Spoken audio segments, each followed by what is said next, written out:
নমস্কার, আমি প্রসূন আচার্য। আপনারা দেখছেন প্রসূন আচার্য জার্নালিস্ট ইউটিউব চ্যানেল। এই চ্যানেলে দেশ দুনিয়া কলকাতা পর্বে আমরা বিভিন্ন বিষয়ে আলোচনা করি। আজকের মূল আলোচনার যে বিষয়বস্তু, বাংলায় এই মুহূর্তে সবচেয়ে যে বিষয়টি নিয়ে আলোচনা হচ্ছে, রাজনৈতিক দলগুলো যে বিষয়টাকে সামনে রেখে আগামী দিনকে 2026-এর ভোটের অস্ত্রে শান দিতে চলেছেন এবং মূল এজেন্ডা করেছেন যে ভিন রাজ্যে, বিশেষ করে বিজেপি শাসিত রাজ্যে বাঙালিদের, আরও স্পেসিফিক করে বললে শতকরা 90% ক্ষেত্রে বাঙালি মুসলিমদের, তাদেরকে পরিচয়পত্র দেখে বাংলাদেশি বলে দাগিয়ে দিয়ে তাদেরকে পুশব্যাক করা হচ্ছে। অনেক ক্ষেত্রে তাদের হেনস্থা করা হচ্ছে, তাদের উপর অত্যাচার করা হচ্ছে। এবং এই একটি ব্যাপারে মমতা বন্দ্যোপাধ্যায়ের যে বক্তব্য এবং সিপিএমের বক্তব্য অনেকটাই এক। হোয়ারাস বিজেপি কি বলছে আপনারা শুনেছেন। বিজেপি নেতৃত্ব বলছে এরা সব রোহিঙ্গা বাংলাদেশি। কংগ্রেসের বক্তাদের কোনো ঠিক ঠিকানা নেই।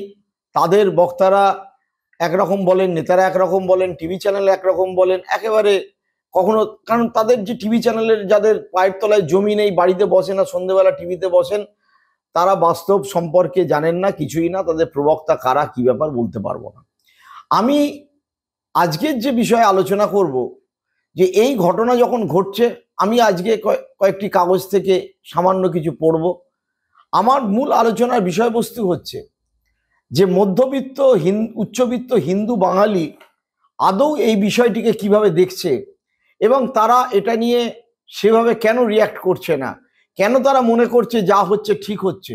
তাহলে মমতা বন্দ্যোপাধ্যায় যে বিষয়টাকে পলিটিক্যালি ইস্যু করছেন এবং মনে করছেন এই ইস্যুটা যদি আমি এগিয়ে নিয়ে যাই, এই এজেন্ডার চ্যাম্পিয়ন যদি আমি করতে পারি, তাহলে 26-এর বিধানসভা ইলেকশনে আমি নিশ্চিন্তে জিতে যাব।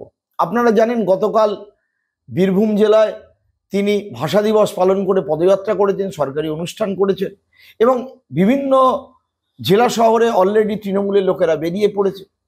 সিপিএমের পক্ষ থেকে কলকাতায় বা বামেদের পক্ষ থেকে কলকাতায়, বিশেষ করে দক্ষিণ কলকাতার এবং বিভিন্ন জায়গায় এই বিষয় নিয়ে আন্দোলন নামা হয়েছে। আর বিজেপি একেবারে ঠিক উল্টো কথা বলছে, যে বাজে কথা বলা হচ্ছে। শুভেন্দু অধিকারী বলছেন, কি বলছেন শোনাবো, যে এখনো 1 কোটি বাংলাদেশি এবং রোহিঙ্গা রয়েছে, যে সম্পূর্ণ অসত্য তথ্য। কোথায়? বিহারে। বিহারে কি আবার জঙ্গল রাজ শুরু হলো? এটা বিহার নয়। এসব প্রশ্ন আপনাকে কে শিখিয়ে দিয়েছে? মেডিকেল কলেজ আরজি করে অভয়া খুন হয় কেন? মমতা জবাব দাও। কসমা গার্লস কলেজে স্টুডেন্ট খুন হয় কেন? মমতা জবাব দাও। তামান্নাকে বোম মেরে খুন করলে কেন? মমতা জবাব দাও। আপনারা বিহার নিয়ে একটু কম ভাবুন, বাংলা নিয়ে একটু বেশি ভাবুন।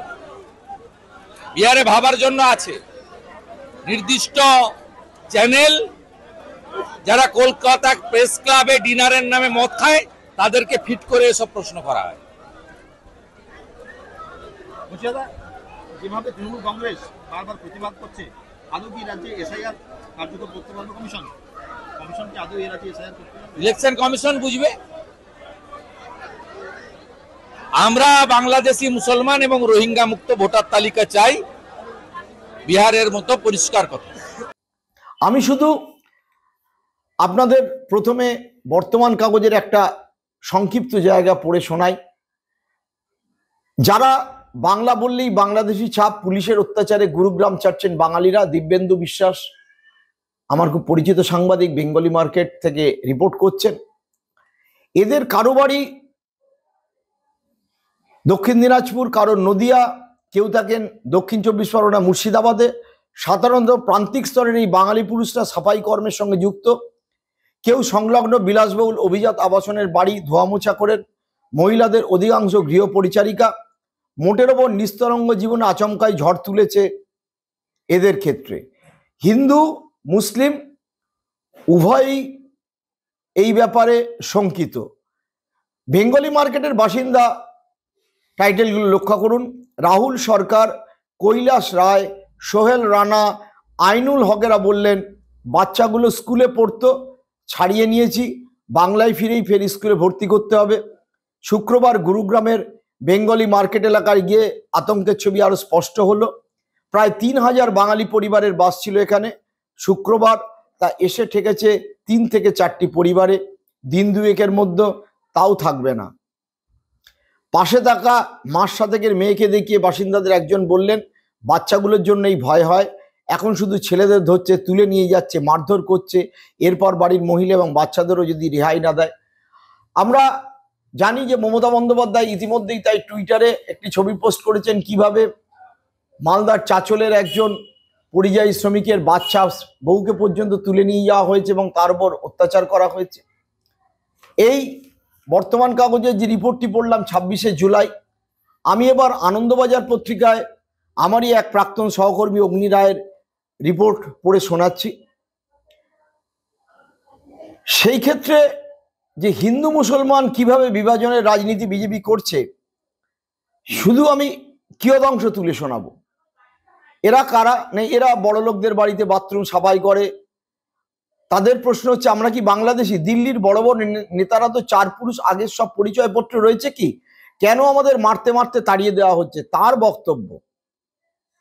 বক্তব্যটা কার? দক্ষিণ 24 পরগনা রায়দিঘি থানা এলাকা থেকে আসা ছবি বিবির। স্বামীকে হারিয়ে একা এসেছিলেন। তার প্রশ্ন হচ্ছে, বাংলায় এই কাজ করলে দিনে 100 টাকাও জোটে কিনা সন্দেহ। লক্ষ্মীর ভান্ডারে কথা তোলায় বললেন, ওই 1000 টাকায় আমাদের মাস চালাবো, বাচ্চাদের লেখাপড়া করাবো কি করে? যাদের মরদদের জন্য অন্য কাজ জমি পেশা রয়েছে তারাই চলতে পারে। এই বস্তিতে খুব প্রকাশ্যেই চলছে মেরুকরণের খেলা। Mind it. নাম গোপনের শর্তে এই বস্তির এক বাসিন্দা বলছেন, হিন্দু ছেলেরা এসে আমাদের বলছে, তোমরা বাড়ি ফিরে যাও, তোমাদের কিছু করতে হবে না, আমরা তোমাদের ধরবো না। মুসলমানরা কি তবে নাগরিক নয়? তাই যদি হবে তাহলে কেন আমাদের এত ঘটা করে আধার কার্ড প্যান কার্ড করানো হলো? কেন আমাদের ভোট নেওয়া হলো? ভোট মিটে গিয়েছে, এখন বলছে বাঙালি ভাগো। আমরা জানি যে আজকে যখন আপনারা আমার এই অনুষ্ঠানটি দেখছেন, তখন অন্তত গুরুগ্রাম বা যেটাকে গুরগাঁও বলা হতো, সেখান থেকে প্রায় 6-7টি বাসে বোঝাই হয়ে এক্সপ্রেস বাসে রওনা দিয়েছে। গুরুগ্রামের বাসিন্দা মাঝপথে রয়েছে, হয়তো উত্তরপ্রদেশ পেরিয়ে গেছে। তাদের গতকাল রাত্রিবেলা তারা রওনা দিয়েছেন।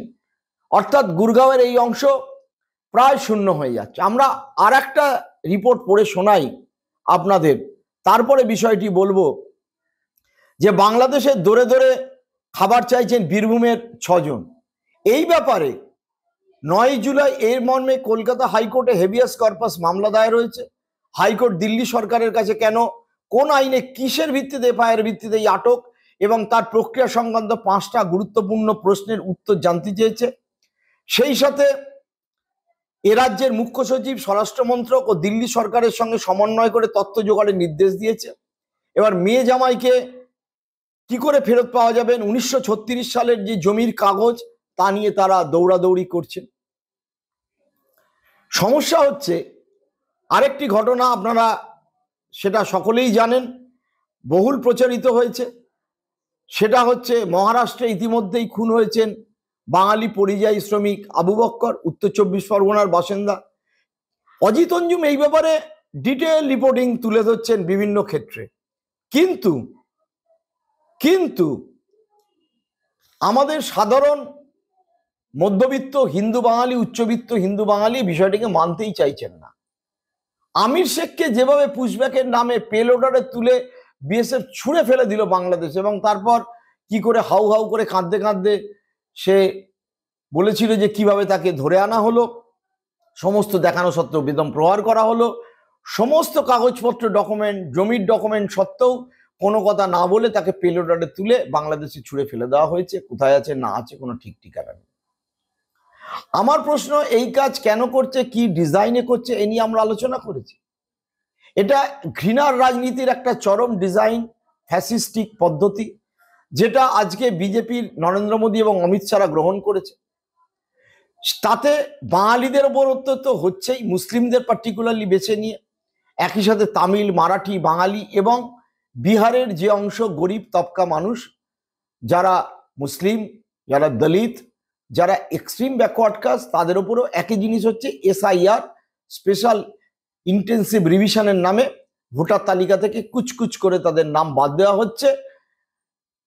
অলরেডি প্রায় 65 লক্ষ মানুষের নাম বাদ দেওয়া হয়েছে, সুপ্রিম কোর্টে শুনানি হয়েছে, আপনারা জানেন। এখনো পর্যন্ত সুপ্রিম কোর্ট সেই খসড়া তালিকা প্রকাশ আটকায়নি, যদিও বলেছে Aadhaar card, voter card, ration card নিতে হবে, কিন্তু ইলেকশন কমিশন মানতেই চাইছে না। কেন এটা হচ্ছে, এটা নিয়ে পরবর্তীকালে একটা ভিডিও আমরা করব। কিন্তু মূল প্রশ্ন হচ্ছে, এই যখন ঘটনা ঘটছে তখন সাধারণ বাঙালির একটা বড় সেকশন, যারা হিন্দু বাঙালি, শহরের মধ্যবিত্ত মানুষ, যারা অভয়ার ঘটনা নিয়ে উদ্বেলিত হয়, কলকাতার রাজপথে নামে, যারা তামান্নার ঘটনা নিয়ে উদ্বেলিত হয়, রাজপথে নামে, যারা 26,000 শিক্ষকের চাকরি চলে যাওয়ার ঘটনা নিয়ে উদ্বেলিত হয়, রাস্তায় নামে, যারা যাদবপুর বিশ্ববিদ্যালয়ের র্যাগিংয়ের শিকার হলে যদি মৃত্যু হয় সেই ঘটনা নিয়ে উদ্বেলিত হয়, রাস্তায় নামেন, প্রশ্ন তোলেন, সেই সমাজ কেন নিশ্চুপ?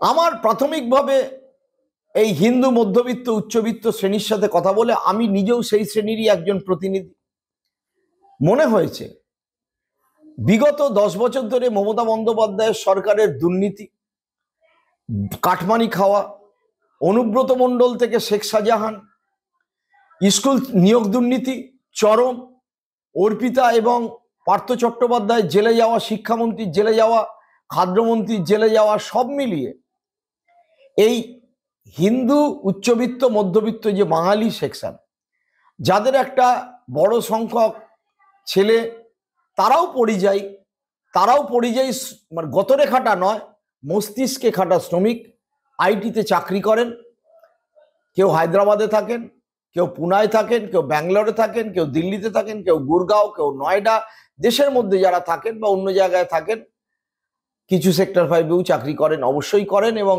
নিউ টাউনেও ইদানিং আইটি সেক্টরে অনেক কর্মসংস্থান হয়েছে, সেখানেও করেন। তারা কিন্তু নিশ্চুপ, কারণ তারা মনে করছেন মমতা বন্দ্যোপাধ্যায় যে বীরভূম থেকে বাংলা ভাষার ডাক দিচ্ছেন ভাষা আন্দোলনের, সেটা পলিটিক্যাল গিমিক। তারা মনে করছেন মমতা বন্দ্যোপাধ্যায় যাদেরকে বাঁচানোর চেষ্টা করছেন তারা সব মুসলমান, তাদের সাথে আমাদের সম্পর্ক নেই, তারাই মমতা বন্দ্যোপাধ্যায়কে ভোট দেন। সেই ক্ষেত্রে তাদের কাছে অনেক বেশি প্রাসঙ্গিক হয়ে দাঁড়িয়েছে দুর্নীতি। এবং আমি মোটামুটি একটা কথাবার্তা বলে যা বুঝতে পেরেছি, তাতে 10 জনের মধ্যে অন্তত 6 জন বা 6.5 জন, ওভাবে তো হয় না, মানে 60%, more than 60% Bengali, upper caste, Hindu, তারা মনে করছেন যে মমতা বন্দ্যোপাধ্যায় এই যে কথাটা বলছেন, বাঙালি যে ব্যাপারটা যে বলছেন, অস্মিতার কথা বলছেন, সেইটা অ্যাকচুয়ালি তার দুর্নীতিকে ঢাকা দিতে। আর ঠিক এইখানেই এসে যাচ্ছে শ্রেণী বিভক্ত বাংলা সমাজ, ফ্র্যাকচার্ড বাংলা সমাজ। আমি বারবার যেটা বলে রাখি, বহু বিভক্ত, এবং তারা এই মুসলিম পরিযায়ী শ্রমিক, মুসলিম কৃষক, যারা চাল ধান না চাষ করলে এরা খেতে পাবে না, মালদার আম যারা করেন, যারা একটা বড় সেকশন মাছ ধরেন, যারা তাদের ফুল চাষ করেন এবং সেই ফুলে পুজো করেন, যারা জরির কাজ করেন এবং সেই জরির শাড়ি পরে বেনারসি হোক অন্য হোক তাদের বিয়ে হয়, তাদের থেকে তারা সাইকোলজিক্যালি একেবারে আলাদা হয়ে গেছে। এবং সেই আলাদা হওয়ার ক্ষেত্রে সবচেয়ে বড় যে জিনিসটি কাজ করেছে আরএসএস এর ইন্টারনাল প্রচার। মমতা বন্দ্যোপাধ্যায়ের আমলে আরএসএস এর শাখা বিস্তার ঘটেছে 4 গুণ, 1100 থেকে বেড়ে 4500, 5000, যেটা 6-7 হাজার হওয়ার কথা তারা আশা করছেন। সেই সঙ্গে বিজেপির একটা ভয়ঙ্কর উল্লম্ফন ঘটেছে, জাম্প হয়েছে, এবং শুভেন্দু অধিকারী এবং অন্যান্যদের প্রচার। আমি শুধু শুভেন্দু অধিকারীকে একটা কথা বলবো, তিনি রাজনৈতিকভাবে যেটা বলছেন, কিন্তু বাকি ক্ষেত্রে প্রেস ক্লাবকে কেন্দ্র করে তিনি যেটা বলছেন, আমি যেহেতু প্রেস ক্লাবেরও সহ সভাপতি, এই ঘটনা, তার এই বক্তব্য অত্যন্ত নিন্দনীয়। 81 বছরের ক্লাব, সেই ক্লাবে বিজেপি পন্থী রিপোর্টারও যেমন আছে, গণশক্তি রিপোর্টারও আছে, সিপিএম এ কাজ করা, লিবারালও আছে, নকশালপন্থী আছে, সাধারণ আছে, সকলেই। আজ পর্যন্ত প্রেস ক্লাবকে কেন্দ্র করে এই রকম বারবার মেলাইন করার চেষ্টা কখনো হয়নি, যেটা শুভেন্দু অধিকারী করেন। আমি আমার ইউটিউব চ্যানেল থেকে তার এই বক্তব্যর নিন্দা করি। এবার প্রেস ক্লাব এক্সিকিউটিভ কমিটি কি করবে না করবে, প্রেসিডেন্ট আছেন, সেক্রেটারি আছেন, অন্যান্যরা আছেন, সেটা তাদের ব্যাপার। কিন্তু শুভেন্দু অধিকারী বাকি যে কথা, যে এই আরজি করের ঘটনা, এই কসবা ল কলেজের ঘটনা, তামান্নার ঘটনা, 26,000 চাকরি চলে যাওয়ার ঘটনা, এই যে ঘটনাগুলো, যেটা সিপিএম এর নেতৃত্ব সেলিম থেকে শুরু করে সুজন চক্রবর্তী, মীনাক্ষী থেকে শুরু করে শতরূপ, সবাই বারবার রিইটারেট করছেন। এমনকি কংগ্রেসের অধীর চৌধুরী প্রতিদিন প্রায় ভিডিও করে একই কথা বলেন। তাদের এই কথাগুলো আপনি লক্ষ্য করে দেখুন, এই শুভেন্দু অধিকারী থেকে শুরু করে এই যাদের কথা বললাম, সকলেই কিন্তু হিন্দু উচ্চবিত্ত শ্রেণীতে বিলং করেন, ইনক্লুডিং মমতা ব্যানার্জি অবশ্যই। এবং এই শ্রেণীর কিন্তু মূল বক্তব্য হচ্ছে মমতা বন্দ্যোপাধ্যায়ের সরকারের আমলের দুর্নীতি, কর্মহীনতা, 100 ডেজ ওয়ার্ক না হওয়া, 100 ডেজ জব কার্ড নিয়ে চুরি হওয়া, এবং এখনো আমরা জানি যেটা 1 জুলাই থেকে চালু হওয়ার কথা ছিল, 1 মাস হয়ে গেল, এখনো পর্যন্ত 100 ডেজ ওয়ার্ক পশ্চিমবঙ্গে চালু হয়নি।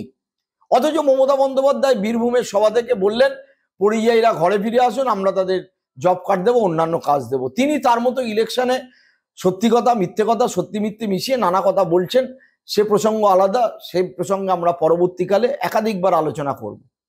সেই সঙ্গে মমতা বন্দ্যোপাধ্যায় যেভাবে পরিযায়ী শ্রমিকদের ওপর আক্রমণ হচ্ছে তার ব্যাপারে সোচ্চার হয়েছেন, এবং তিনি সেই ক্ষেত্রে ভোটের রাজনীতিতে অনেকটা এগিয়ে গেছেন আজকের দিনে বলা চলে। কিন্তু অদ্ভুতভাবে আমরা বাঙালি অস্মিতার যে কথাটা বলছি, সাংবাদিক থেকে শুরু করে ডাক্তার, ইঞ্জিনিয়ার, আইটি সেক্টরের উচ্চবিত্ত মধ্যবিত্ত যে বাঙালি সমাজ, তারা মনে করছেন এই মুসলিম সেকশন, এই গতরেখাটা শ্রমিকের সেকশন, এই গতরেখাটা পরিযায়ীরা আমাদের থেকে ক্লাস ডিফারেন্স, তারা আলাদা ক্লাসে বিলং করে। এদের ভালো হলো কি মন্দ হলো, কি হলো, পুশব্যাক করলো, বাংলাদেশে পাঠালো না পাঠালো, আমাদের কিছু যায় আসে না। এটার একটা অন্যতম কারণ হচ্ছে এই বাংলাদেশের অনুপ্রবেশ নিয়ে মমতা বন্দ্যোপাধ্যায় কন্টিনিউয়াস পার্লামেন্টে সরব হতেন, এবং আজকে যে আইন পরিবর্তন হয়েছে 2003 সালে ইমিগ্রেন্ট অ্যাক্টের, যে যারা আসছে বেআইনি অনুপ্রবেশকারী, ইল্লিগাল, তাদের ব্যাপারে 2003 সালে আদবানি স্বরাষ্ট্রমন্ত্রী থাকাকালীন যে আইন পরিবর্তন করেছিলেন, সেটা মমতা বন্দ্যোপাধ্যায় চাপেই করেছিলেন। মমতা বন্দ্যোপাধ্যায় তার সুবিধা মতো নানা সময় পলিটিক্সের নানা কথা বলেন, কিন্তু আজকের দিনে দাঁড়িয়ে তিনি যেটা বলছেন সেটা কিন্তু সত্যিই বাঙালির পক্ষে একটা সংকট। আমি এই কারণে এই খবরগুলো পড়লাম যে হিন্দু বাঙালি, মুসলিম বাঙালি উভয়ই কিন্তু উৎপীড়িত হচ্ছেন। আপনারা জানেন ব্রজবাসী থেকে শুরু করে উত্তরবঙ্গের একাধিক পরিবারের মহিলা মলিনা দেবী, তাদেরকে এনআরসি ট্রাইব্যুনালের নোটিশ ধরিয়েছে আসাম সরকার। আসামেও একইভাবে বাঙালিদের ওপর অত্যাচার হচ্ছে, এ ঘটনা জানেন। এমনকি গুরুগ্রামে বা দিল্লিতে যাদেরকে বারবার তুলে নিয়ে যাওয়া হচ্ছে, অত্যাচার করা হচ্ছে, গুরগাঁওয়ে 4টে হোল্ডিং ক্যাম্প করা হয়েছে, যেখানে রাত্রিবেলা এসে পুলিশ তাদের তুলে নিয়ে যায়, প্রতিদিন রাত্রিবেলা ইন্টারোগেশন হয়, রাত্রির 8টার সময় এসে দিল্লিতেও করা হয়েছে। অফিসাররা আসে, বেদম প্রহার করে, কোন দেশের বাসিন্দা বল, বাংলায় কেন কথা বলছিস। গ্রামের মানুষ তো কলকাতা শহরের যে ভাষা, কলকাতা শহরের ভাষাটা অ্যাকচুয়ালি কৃষ্ণনগর থেকে আসা ভাষা, আমরা যে ভাষায় কথা বলি। এখন ঢাকাতেও এই ভাষাতেই সমস্ত মিডিয়া কথা বলে, যদিও ডায়ালেক্ট প্রত্যেকের আলাদা। তাদেরকে প্রশ্ন করা হয়, আমি শুনছিলাম বিভিন্ন ভিডিও, তোরা বাংলাদেশের ভাষায় কথা বলছিস, হিন্দি, আমরা সাধারণত হিন্দি শুনলে বাংলাভাষীরা কোনটা মাগধি, কোনটা মাইথিল, কোনটা অ্যাকচুয়ালি সংস্কৃতাইজ, কোনটা ভোজপুরি, আমরা পার্থক্য যেরকম করতে পারবো না, সেরকম হরিয়ানা বা দিল্লি পুলিশের পক্ষেও বাংলা শুনে সহজে পার্থক্য করা সম্ভব নয়। কিন্তু পশ্চিমবঙ্গ থেকে একটা ওই যে বাংলাদেশি 1 কোটি 1.5 কোটি এবং রোহিঙ্গা বলে একটা মিথ্যে কথা শুভেন্দু অধিকারী অ্যান্ড কোং বলে চলেছেন, এবং বিজেপির জ্ঞান। আমি এর আগে একটা ভিডিও করেছিলাম, তাদের সুস্পষ্টভাবে জানিয়েছিলাম ইউএন রিফিউজি, তাদের যে সাইট, তাদের পরিষ্কার বলা হয়েছে প্রায় 24,000 মতো ইউএন রিফিউজি আছে। সব মিলিয়ে ভারতে রোহিঙ্গার সংখ্যা হয়তো সরকারি বেসরকারিভাবে 40,000-এর কাছাকাছি হবে। হ্যাঁ, বাংলাদেশ থেকে অনুপ্রবেশ আসে এবং সেটা দেখার দায়িত্ব বিএসএফ এর। বিএসএফ এই গত 11 বছর ধরে কি করছে তার জবাবদিহি হোম মিনিস্টার, স্বরাষ্ট্রমন্ত্রী অমিত শাহকে দিতে হবে। আপনারা জানেন যে কিভাবে গোটা ব্যাপারটা ম্যানিপুলেট হয়। আপনারা জানেন যে যেদিনকে অপারেশন সিঁদুর নিয়ে পার্লামেন্টে আলোচনা হয়, সেদিনকেই হঠাৎ করে বলা হয় যে কাশ্মীরে ওই পহেলগাম অ্যাটাকে জঙ্গিরাই মারা গেছে।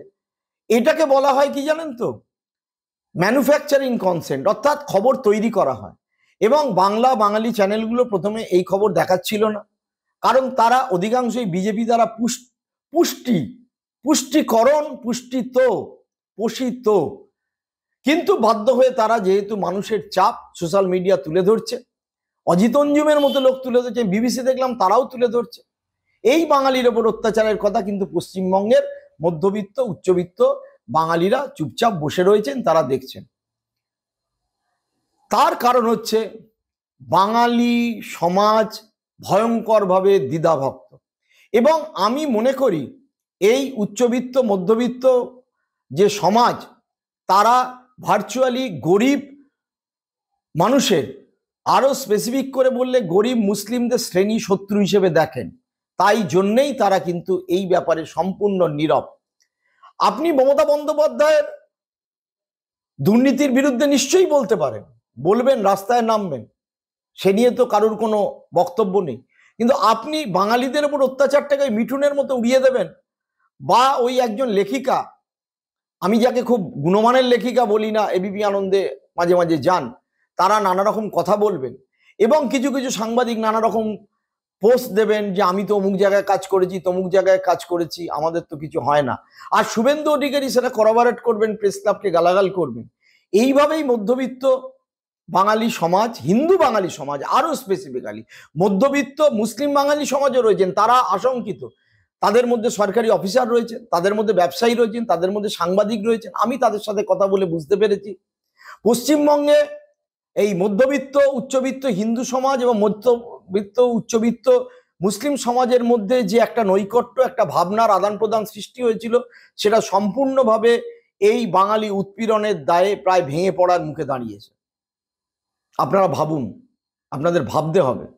আর যদি ভাবেন এবং আমার চ্যানেলটি আপনারা সাবস্ক্রাইব করেন, আলোচনায় অংশ নেন, শেয়ার করেন, লাইক করেন, তাহলেই বুঝবো আপনারাও একই ভাবনার শরিক। তবেই আমরা সামগ্রিকভাবে বাঙালিদের বিরুদ্ধে যে আক্রমণ চলছে রুখে দাঁড়াতে পারবো। কারণ আপনারা একটা জিনিস ভুলে যাচ্ছেন, এরপরে কিন্তু আপনার ছেলেটির গায়েও কিন্তু হাত পড়বে। আজকে কর্ণাটকের সরকার কংগ্রেস, তেলেঙ্গানা সরকারও কংগ্রেস, যে কারণে হায়দ্রাবাদ বা ব্যাঙ্গালোরে যারা কাজ করেন আইটি সেক্টরে বাঙালি বিশাল পরিমাণে, শুধু আইটি সেক্টর না, গেটকিপার থেকে শুরু করে সমস্ত জায়গায় তাদের গায়ে এখনো পর্যন্ত সেভাবে কিন্তু হাত পড়েনি। কিন্তু যেদিনকে ওই দুই গুজরাটি নিয়ন্ত্রিত বিজেপি সরকার সেখানে চলে আসবে, আশাটা অস্বাভাবিক তো নয়, যে কোনো সময় হতে পারে। ভোটে কে জিতবে কে হারবে কেউ জানে না। এবং আরএসএস এর যে ডিকটাম, তাতে কিন্তু তারপর তাদেরকেও খেদানো শুরু হবে। অতীতে যেভাবে বিহারিদের এক সময় ওপর অত্যাচার শুরু হয়েছিল মহারাষ্ট্রে। আজকে এইটুখানি থাক। আপনারা ভাবুন, আপনারা এই ফ্র্যাকচার্ড সোসাইটিতেই থাকবেন, না আপনারা সামগ্রিকভাবে বাঙালির কথা ভাববেন। সকলে ভালো থাকুন, সুস্থ থাকুন, কমেন্ট করুন।